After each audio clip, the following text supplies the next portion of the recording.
In the previous episode, we discussed the origins of Rishi Jamadagni.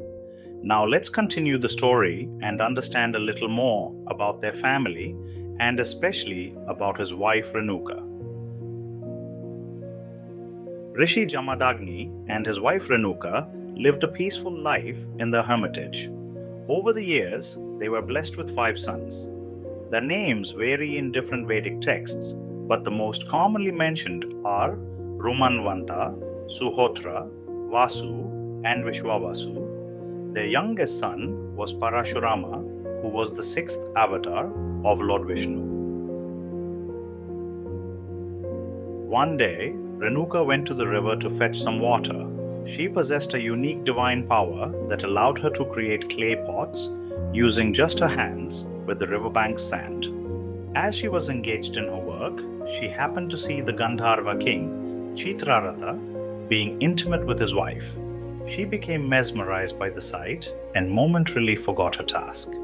Unaware that her thoughts were improper, she lost herself in the moment. She tried to create another clay pot, but failed. Her powers had vanished due to the distraction in her mind and her lustful thoughts. Realizing her mistake, she was filled with guilt and sorrow. She believed she had committed a great sin by seeing another man during an intimate act. Overwhelmed, she considered ending her life by jumping into the river, but did not have the courage to do it. When she returned home, empty-handed, Rishi Jamadagni saw her and immediately understood what had happened using his divine vision. Angered by her actions, he cursed her with a dreadful skin disease and withdrew all divine protection from her. He ordered her to leave the hermitage and never appear before him again. Heartbroken, Renuka wandered in the forest and eventually reached a dense forest. She soon reached a tribal place where a kind woman named Matangi helped her. Matangi cared for Renuka, treating her illness with medicinal roots and herbs. One day, while wandering through the forest, Renuka met 2 saints, Eknath and Yoginath. Seeing her distress, they consoled her and advised her to pray to Lord Shiva for guidance. As per their advice, Renuka settled in Matangi's home and began a rigorous penance. Many days passed in deep meditation until one day, Lord Shiva finally appeared before her. He instructed her to beg for rice from the nearby villages as a form of ritual purification. This practice, known as Jogabedodu in Karnataka, Jogawa in Maharashtra, and Yellamma Jogu in Telangana, is still observed by women in these regions.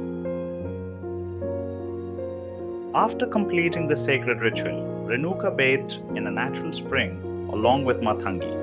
Miraculously, she was completely cured of her disease. Renewed and purified, she decided to return to her husband's ashram, accompanied by Matangi. Upon seeing Renuka, Jamadagni refused to accept her, still angered by her earlier misconduct. He ordered his eldest son, Rumanvanta, to cut off his mother's head as punishment. Rumanvanta, who was well versed in the Vedas, refused, saying that a mother is the first form of God and he could never commit such an act. The 2nd, 3rd, and 4th sons also refused to obey their father's command. Furious, Jamadagni cursed all 4 of them. Then it was Parashurama's turn. He knew that if he disobeyed, he too would be cursed. Without hesitation, he picked up his weapon and followed his father's orders. As he was about to behead his mother, Matangi tried to stop him, which made him even more furious and beheaded her as well. Thus, Parashurama had now killed both his mother, Renuka, and the kind woman, Matangi, who had helped her. Pleased with his son's obedience, Jamadagni offered Parashurama a boon. Parashurama, filled with sorrow, requested his father to bring his mother back to life. Jamadagni granted the boon and asked Parashurama to find his mother's head. However, in his urgency, he mistakenly swapped the heads of Renuka and Matangi during this process. This resulted in Renuka's body being attached to Matangi's head and vice versa. This event led to the establishment of several temples in the honor of Renuka Devi. The Renuka Yellamma temple in Saundatti, Karnataka, stands as a reminder of this divine incident, where the deity worshipped is one with Renuka's body and Matangi's head. Another significant temple is the Renuka Yellamma Talli temple in Balkampet, Hyderabad. The idol here is situated 10 feet below the ground level, and within the temple lies a sacred well. Devotees believe that bathing in this well can cure skin diseases. The temple is frequently visited by devotees, including notable personalities such as Neeta Ambani. Another revered shrine is the Mahurgad Renuka temple in Maharashtra. According to legend, this is the place where Renuka's head fell after she was beheaded, making it one of the 51 sacred Shakti Pitas of India, which are associated with the 51 alphabets of Sanskrit. These temples are dedicated to the goddess Adi Parashakti and hold immense spiritual significance. The temple is located on top of a mountain range, surrounded by dense forests. Mahur is also known for the Unkashwar hot springs, believed to have medicinal properties capable of curing various ailments, especially skin diseases.